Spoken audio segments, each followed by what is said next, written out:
Hello बच्चों, good morning. कैसे हैं आप लोग? बच्चों, एक बार फिर आपका स्वागत है आज के इस लेक्चर में, जो हाईवे इंजीनियरिंग का तीसरा लेक्चर है हमारा। बच्चों, जैसे कि लेक्चर स्टार्ट करने से पहले हम आपको पिछले लेक्चर की कुछ बातों को रिवीजन कर देते हैं कि हमने क्या क्या पढ़ाया है उसमें पिछले लेक्चर में। जैसा कि बच्चों, ये चैप्टर पहला है और इस चैप्टर का नाम रोड्स एंड हाईवे है। ठीक है। भारत में सड़कों का विकास इसमें पढ़ाया गया था, development of road in India. Bharat सड़क सड़क कांग्रेस पढ़ाया गया, मतलब इंडियन रोड कांग्रेस आईआरसी के गठन कब हुआ था। आप जानते हो आईआरसी का गठन सन 1934 में हुआ था। और आगे जब हम लोग बढ़े तो नागपुर सड़क प्लान के बारे में जाने। नागपुर सड़क प्लान जो है 1943 में आयोजित हुआ था, एक सम्मेलन हुआ था जो नागपुर में हुआ था, इसीलिए इसका नाम नागपुर सड़क प्लान बनाया गया। इसके अंतर्गत हम लोगों ने national highway, state highway, major district road, ODR मतलब अदर डिस्ट्रिक्ट रोड और विलेज रोड के बारे में पढ़ा। फिर आगे हमने दूसरा लेक्चर जब हमने लिया था तो उसमें हमने मतलब जो नागपुर सड़क प्लान के अंतर्गत ये 5 भागों में बांटा गया था सड़क को। इसके हमने बताया था सबको अच्छे से, और बताया था कि जब आप रोड पे चलेंगे तो उसमें जो माइलस्टोन लगे रहते हैं, मतलब किलोमीटर वाले जो पत्थर लगे रहते हैं, उसमें आप कलर देख के पहचान लोगे कि आप किस रोड पे चल रहे हो। जैसे हमने बताया था कि अगर पीला कलर होगा, मतलब जो किलोमीटर वाला पत्थर होता है उसके ऊपर सरफेस, मतलब ऊपरी सतह पर अगर पीले रंग से रंगा होगा पत्थर और नीचे सफ़ेद, तो आप समझ लीजिए कि यह कौन सा सड़क है। ये सड़क आपका राष्ट्रीय महामार्ग है, मतलब नेशनल हाईवे। और अगर आपको हरा ऊपर सरफेस उसकी मतलब किलोमीटर वाला पत्थर ऊपर हरा नीचे सफ़ेद, देखिए सफ़ेद सब में होता है, अगर ऊपर हरा रंग से कलर है तो वो स्टेट हाईवे है। इसी तरह हमने आगे भी बताया था ओडीआर, एमडीआर और आपका विलेज रोड। आज बच्चों लेक्चर जो है, आज के लेक्चर में हम सड़क के घटक के बारे में पढ़ेंगे। तो चलिए स्टार्ट करते हैं।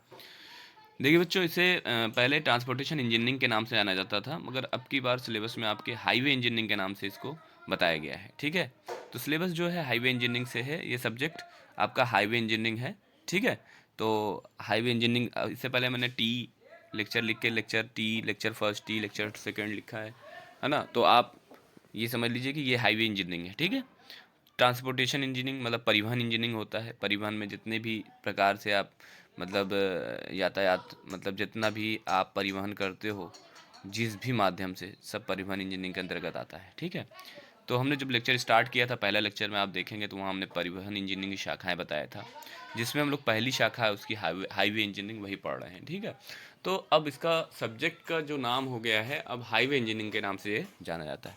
ठीक। तो इसीलिए हमने आज के जो लेक्चर में, इसलिए लेक्चर में हमने पीडीएफ में highway engineering lecture third PDF लिख दिया है ताकि आपको दिक्कत ना हो। तो बच्चों चलिए स्टार्ट करते हैं।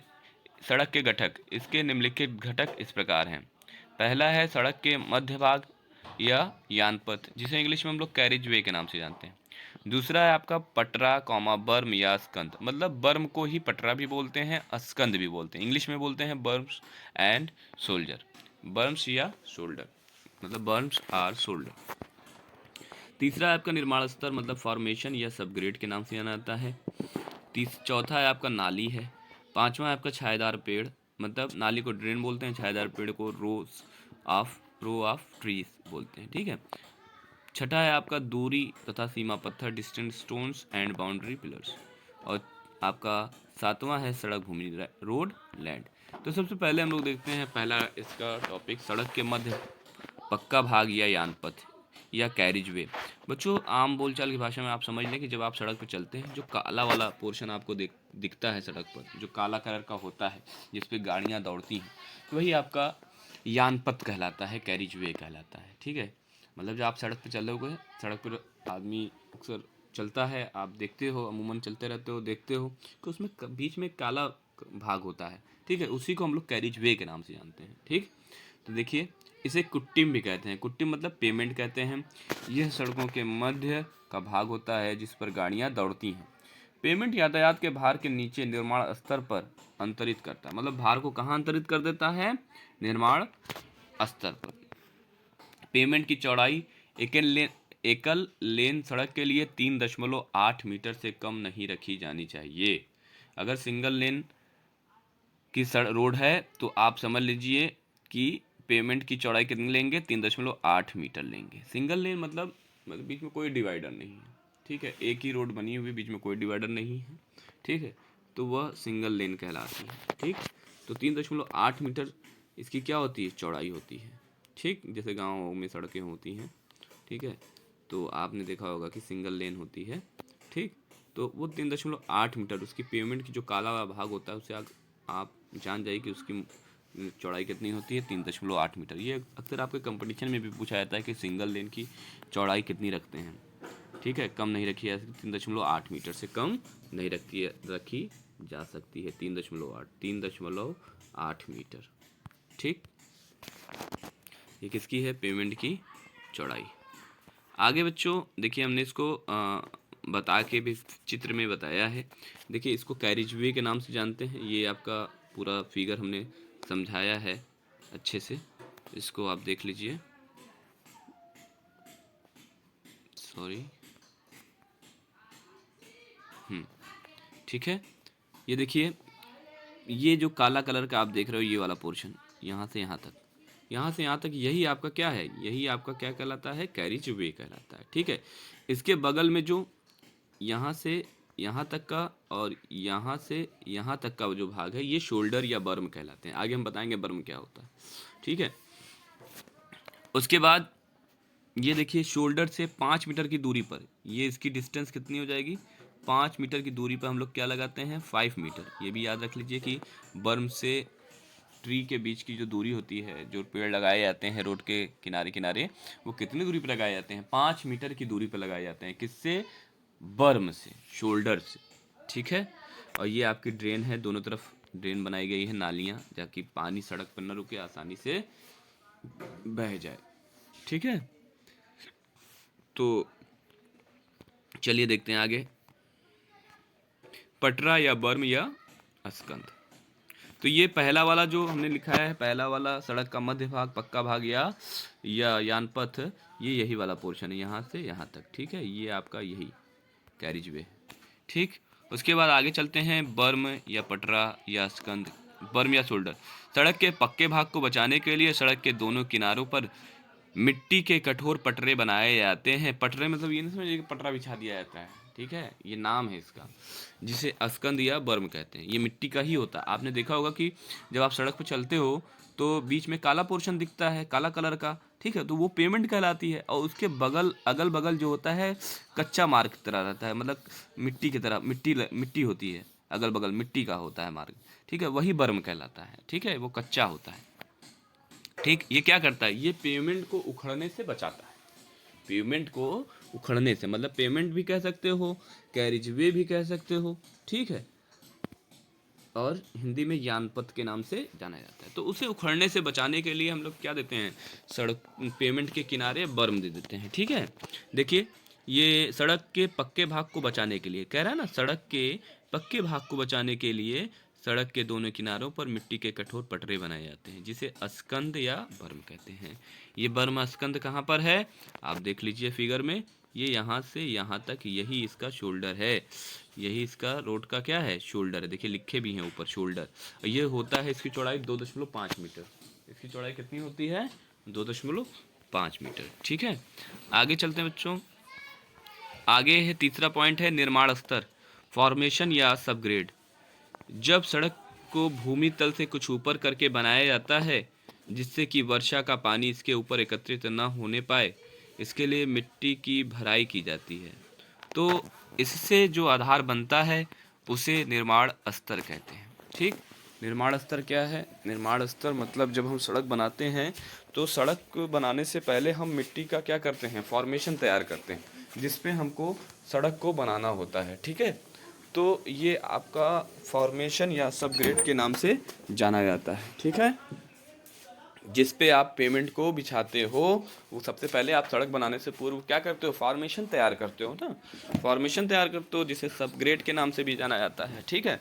तो वही कह रहा है कि जब सड़क को भूमि तल से कुछ ऊपर करके बनाया जाता है, जिससे कि वर्षा का पानी इसके ऊपर एकत्रित न हो पाए, इसके लिए मिट्टी की भराई की जाती है।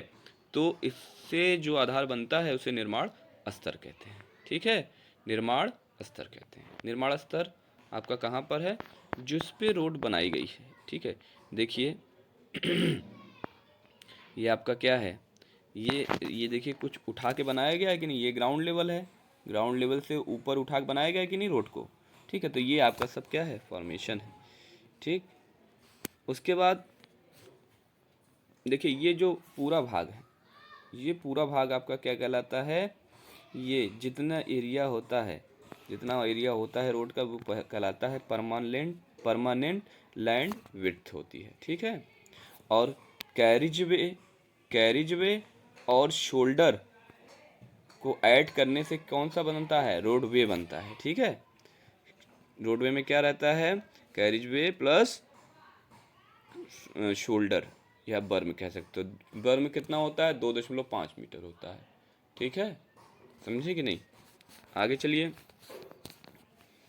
चौथा है नाली। सड़क के दोनों ओर नालियां बनाई जाती हैं ताकि वर्षा का जल नालियों में गिरकर बहता हुआ दूर किसी गड्ढे या नाले में चला जाए। जाहिर सी बात है, देखिए सड़क पर अगर पानी एकत्रित होगा तो आप कितनी भी अच्छी सड़क बना दें, सड़क वो सक्सेस नहीं होगी। कुछ दिनों बाद, कुछ सालों बाद वो क्या करने, उखड़ने लगेंगी वहाँ पर। इसलिए पानी सड़क के लिए हानिकारक होता है, ठीक। इसीलिए हम आगे जब सेकंड चैप्टर पढ़ाएंगे तो उसमें आपको कैम्बर के बारे में बताएंगे, ठीक है। तो इसीलिए सड़कों के किनारे नालियाँ बनाई जाती हैं दोनों तरफ, ताकि पानी जो सड़क पे से बहकर नालियों में चला जाए और नालियों से वो नदी नाले या गड्ढे में चला जाए। उसके बाद अगला है छायादार पेड़। छायादार पेड़ रो ऑफ ट्रीज के नाम से जाना जाता है। सड़क में पेड़ का भी बहुत महत्वपूर्ण रोल होता है। हमारा प्यारा भारत देश में जब ग्रीष्म ऋतु में गर्मी पड़ती है, तो जब कोई यात्री सड़क पर चलते हैं तो कहीं पर भी छायादार वृक्ष की शीतल छाया जब ऊपर से पड़ती है तो यात्री सड़क इंजीनियर मतलब रोड इंजीनियर को दुआ देते हैं। सड़कों पर यह पेड़ बर्म से 5 मीटर की, हमने स्टार्टिंग में लेक्चर बताया था कि 5 मीटर बर्म से किससे, बर्म से 5 मीटर की दूरी पर लगाए जाते हैं। आपने देखा होगा जब गर्मियों में आप रोड पर चलते हैं, जब भीषण गर्मी पड़ रही होती है, तो आप सोचते हो कि कहीं भी पेड़ मिल जाए तो मैं थोड़ा सा छाया में चला जाऊं, जिससे मुझे थोड़ा सा गर्मी से राहत मिल जाए, ठीक है। तो आपको बड़ा सुकून मिलता है उस समय जब गर्मी पड़ती है, और कहीं अगर रोड पर आपको किनारे कहीं पेड़ मिल जाता है तो आप थोड़ा सा आराम कर लेते हो वहाँ पे रुक कर, ठीक है। तो ये आपका आराम करो, या अगर आप साइड साइड से किसी रोड के साइड साइड पेड़ लगे हुए हैं तो वहाँ से देखिए, आप गाड़ी जब ड्राइव करेंगे या कुछ भी बाइक वगैरह चलाएंगे या साइकिल चलाएंगे, तो आपको एक अलग मतलब अनुभूति होगी, मतलब अच्छा लगेगा, अंदर से फीलिंग्स अच्छी आएगी कि बड़ा सुकून मिला कि यहाँ से चल रहे हैं हम, ठीक है। जहाँ पर आपको रोड के दोनों किनारे आपको क्या दिखते हैं, पेड़ रहते हैं, तो वहाँ पर आप अगर सफ़र करते हो या गाड़ी चलाते हो या ड्राइव करते हो तो अंदर से एक अच्छी फीलिंग्स आती है और बड़ा सुकून मिलता है, ठीक है। ये हमने बताया था, देखिए पेड़ आपको बताया, इसमें लगाया भी गया है। देखिए ये पेड़ कितनी दूरी पे लगाया गया है, ये पेड़ यहाँ से ये जो पेड़ है, यहाँ से ये बर्म ये है, बर्म से यहाँ तक की दूरी कितनी है, 5 मीटर, ठीक है। थोड़ा दूर करके लगाते हैं ताकि कोई दुर्घटना ना घटने पाए, ठीक है। अब आगे चलते हैं। ये तो हो गया रो ऑफ ट्रीज, मतलब छायादार पेड़ हो गया। अब आगे चलते हैं, छठवां दूरी या सीमा पत्थर, distance stone and boundary pillar के नाम से जानते हैं। सड़क पर प्रत्येक किलोमीटर की दूरी पर किलोमीटर के बड़े पत्थर लगाए जाते हैं तथा प्रत्येक 200 मीटर पर फरलांगी पत्थर लगाए जाते हैं। कितने मीटर पर, 200 मीटर पर क्या लगाए जाते हैं, फरलांगी पत्थर लगाते हैं।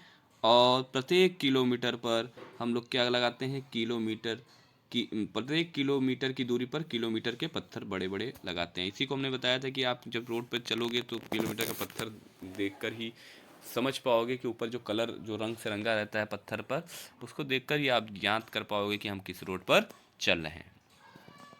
ठीक है। तो फलनागी पत्थर लगाए हैं जिन पर निकटवर्ती मुख्य नगर से सड़क स्थल की दूरी अंकित होती है। अब अगला देखिए, सड़क भूमि, रोड लैंड। सड़क बनाने के लिए अस्थायी रूप से अर्जित की गई रोड लैंड कहलाती है। इसके अंतर्गत पेवमेंट, अस्कंद, नाली, पेड़ों की जगह भी सम्मिलित की जाती है। ये बड़ा इंपॉर्टेंट है। ये क्या है?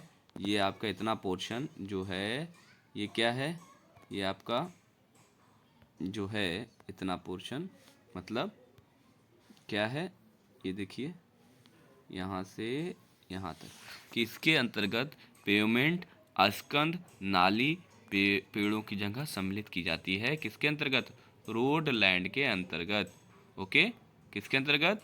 रोड लैंड के अंतर्गत। अभी हमने बताया था आपको कि ये जो जितने दूरी में सड़क बनती है, ये पूरा एरिया क्या कहलाता है? यहाँ से यहाँ तक क्या कहलाता है? ये परमानेंट लैंड विड्थ कहलाता है या रोड लैंड। ठीक, रोड लैंड कहलाता है। ऊपर वाला हमने जो बताया था, ऊपर रोड वे है, ये रोड लैंड है। ठीक है, रोड वे में क्या होता है? कैरिज वे प्लस बर्म दोनों। ठीक है, ये क्या कहलाता है? ये कहलाता है रोड वे। ठीक है, ओके। तो बच्चों, आपका आज सड़क का घटक आपको टॉपिक पढ़ाया गया। कोई डाउट्स, कोई दिक्कत, परेशानी हो तो आप हमें कमेंट्स करके बता सकते हैं। Thank you.